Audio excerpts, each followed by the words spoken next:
Hey y'all, before I start anything, I do want to say, please don't attack this person, please don't harass them, because this is my opinion and these are their opinions. Hope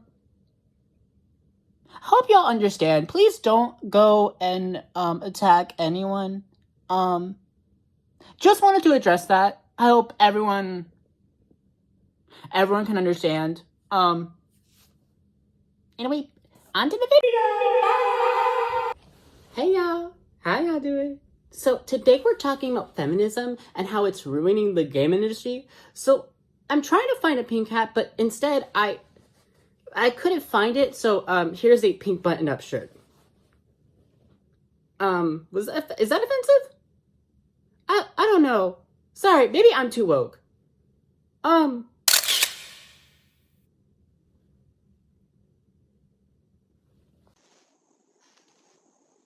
Yes, Queen Slay! Slay, Mama, slay!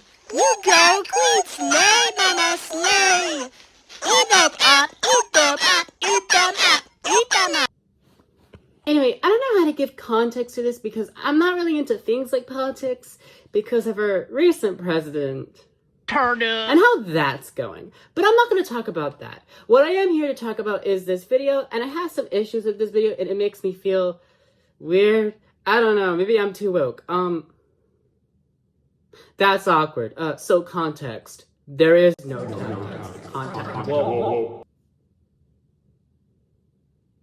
Let me repeat that.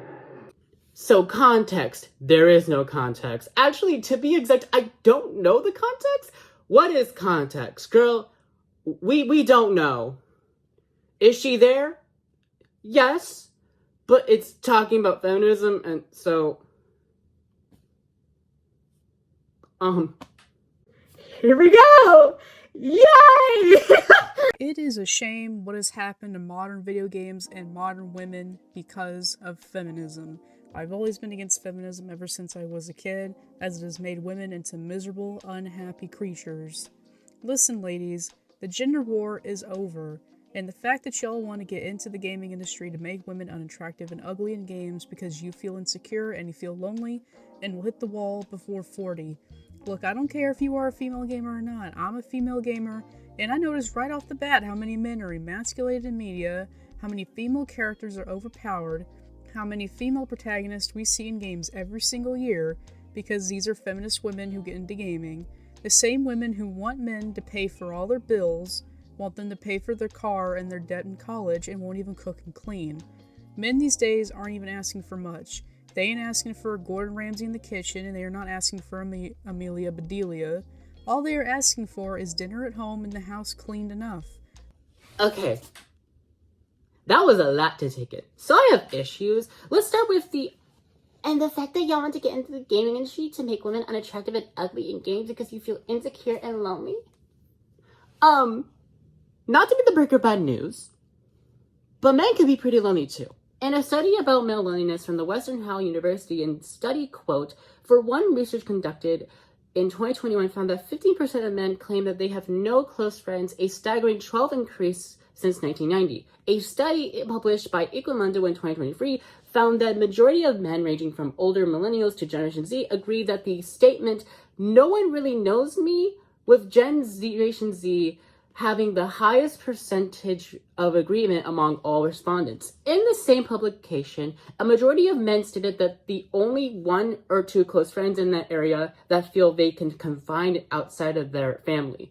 In the realm of romantic relationships, men are more likely to be single and have less sex than women.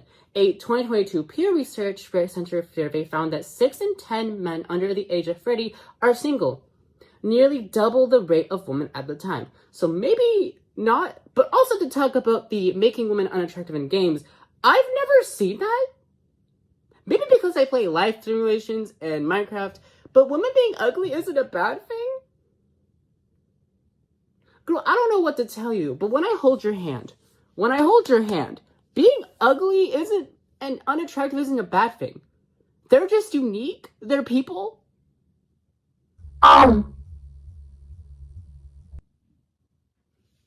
Let's dissect the second part of this. Let's first talk about how many female playable characters we see every year, because I don't think that's true. According to Troy Evidence, the percentage rate of female playable characters rose from 2% to 18% in 2020. So not much to say the least. It's a big percentage rise, don't get me wrong, but it's not like it's taking over gaming. But again, this was in 2022, so don't quote me on that. However, in a recent study made by De La Torre Sierra, quote, the results show a problematic representation of women in terms of quantity over quality and quality.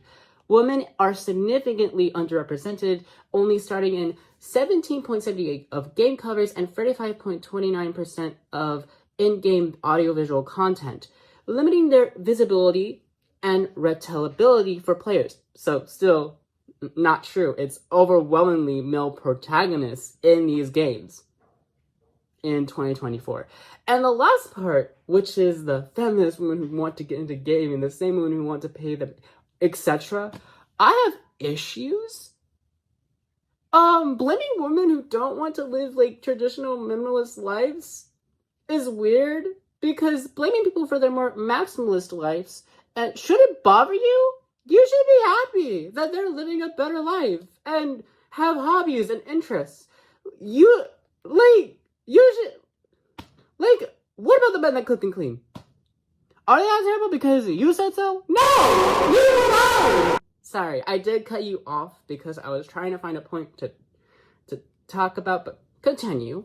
But no, these feminists hate men, so they want to invade male spaces. This isn't a conspiracy theory, this isn't some right-wing quite crazy thoughts. No, this is real. These blue-haired crazy women want to invade male spaces because they hate men, and they want to get into the gaming industry to make self-insert Mary Sue's because they want to push an agenda. That's all this is. These feminists want to invade male spaces. And again, I've not seen it. Because I don't really care, because I play Minecraft. I don't know what to tell you. And then the blue-haired, these blue-haired feminists want to invade male spaces. Has this happened though? Source, please? Also, why is it always blue hair? Like, y'all couldn't think of any other better insults? Thank you. I do have multicolored hair under this basic brown hair. It's actually mahogany, y'all. Thank you. I also have neon rainbow hair under this brown wig I call Melissa. Slay! Was I just talking to myself? Anyway, continue. GIRLS. I like girls. I'm not gay. I would never. I'm straight. You're mad. You're jealous. You're mad that I can have a voice like this and still be a heterosexual. Meanwhile, you're on Grindr with a faceless picture, sucking night to compensate. Men need to start being men, put women in their place, and stop letting them ruin games by putting ugly, gay, feminine male characters and Mary Sue's into games. Well, I would rather be called the F-sir right now instead of ugly, feminine, gay male. You know what I mean? But on a serious note, though, what games are you talking about? Because you haven't given me any examples that I can name off the top of my head, but you also realize that there's gay characters in gaming before the 2010s and 2020s, right? For example, Cloud is literally bisexual. Cloud is literally cross-dressing and goes on dates with Barrett in the original Final Fantasy VII. And Final Fantasy VII was made in 1997. Tony from Earthbound, the Sims are literally gay as fuck, and they woohoo with male Sims and female Sims. Gender bending. Another example that I can give off is Birdo, who is literally transcoded. In an article on The Gamer, Birdo first appeared in Super Mario Bros. 2, where she was referred to in the instruction manual, remember those, as a boy who wants to be a girl. A transgender Rose. By any other name. She was also a villain, so that's the first trope ticked off. Yes, a negative stereotype of trans people, however, she is canonically a canonically trans character.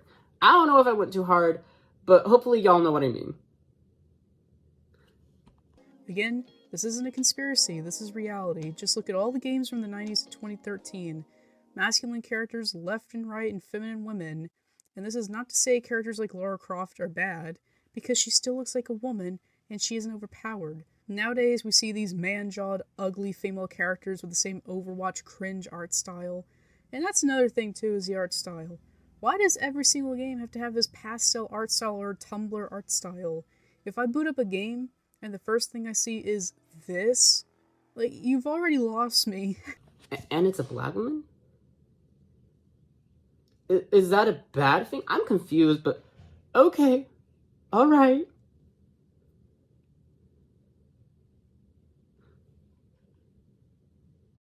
GIRLS. I like girls. I'm not gay. I would never. I'm straight. You're mad. You're jealous. You're mad that I can have a voice like this and still be a heterosexual. Meanwhile, you're on Grindr with a faceless picture, suck every night to compensate. You know, I see so many stories of women becoming CEOs or big business women that are miserable because they are taught to be strong and independent and that you don't need no man. But they are miserable. These women are so miserable. We're not made to work. Women were not made to work. For decades, they wanted to work alongside men, and now they want to all go home. When I tell you this, when I hold your hand, when I make a wedding promise, when I juggle them balls, that sounded so wrong. Making videos for YouTube is also a job. May I also say cooking and cleaning is a job? Like, do chefs and janitors not exist? Please explain, because we do not live in the 1940s and 50s anymore.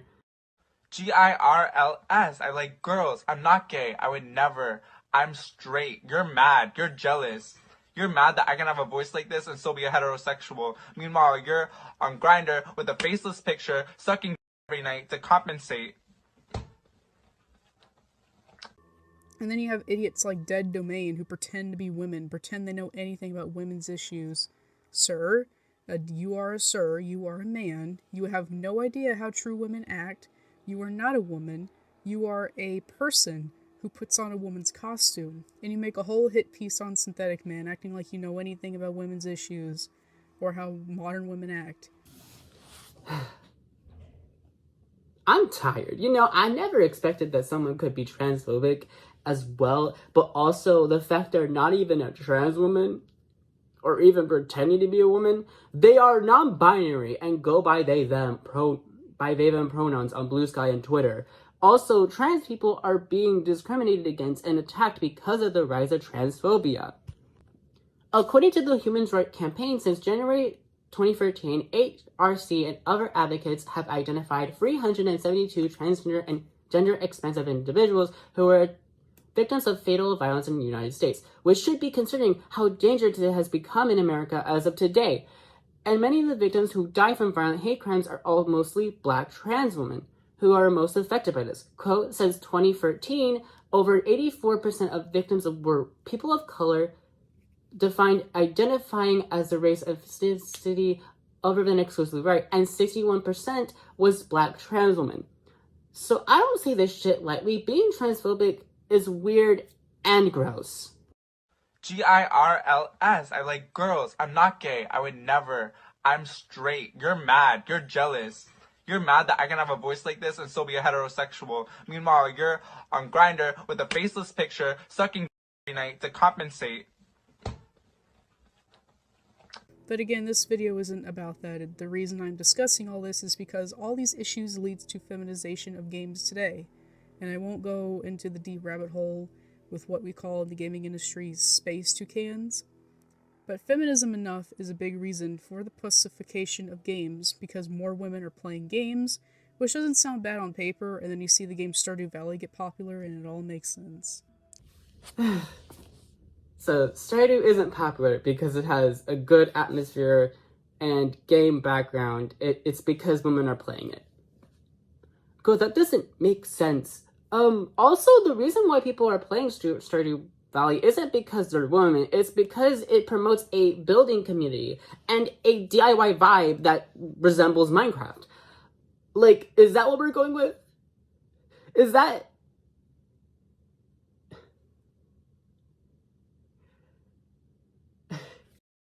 girls. I like girls. I'm not gay. I would never. I'm straight. You're mad. You're jealous.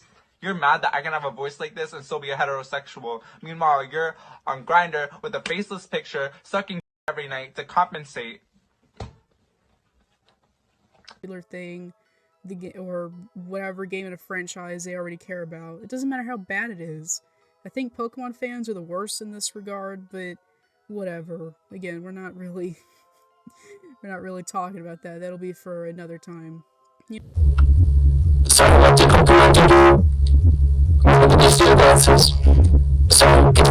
think about all the women who complain about the 1950s and how bad it was, and then you remember how men had to go off to war and get their legs blown off, possibly never seeing their families again, and women sat at home with nice air conditioners.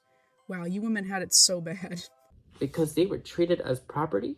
Because men didn't know what was right and wrong?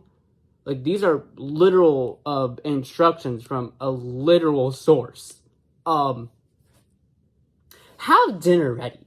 Prepare yourself. Clear the clutter. Prepare children. Minimize noise. Do not greet your husband with problems and complaints. Make him comfortable. Listen to him. Make his evening his. See how sexist and weird this type of behavior is? Because we have moved from that to more progressive ways of living. And there's nothing wrong with being a stay-at-home mom. I think blaming people who say that 1950s is problematic is wrong and weird. So, and I think I'm gonna stop there.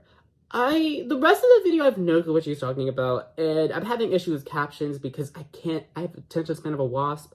My biggest issue is how male gazy it feels. Like, girl, they're not gonna pick you. Like, the men that you cater to are still going to be horrendous and awful, no matter what. And some of these points, I feel like I'm going in a continuous circle arguing. And I feel like you should see more people in people's lights instead of blaming feminists over your problems. That's my take. I know I probably didn't tackle this situation professionally. However, I didn't want to overstep, so, that's it. Bye. Bye.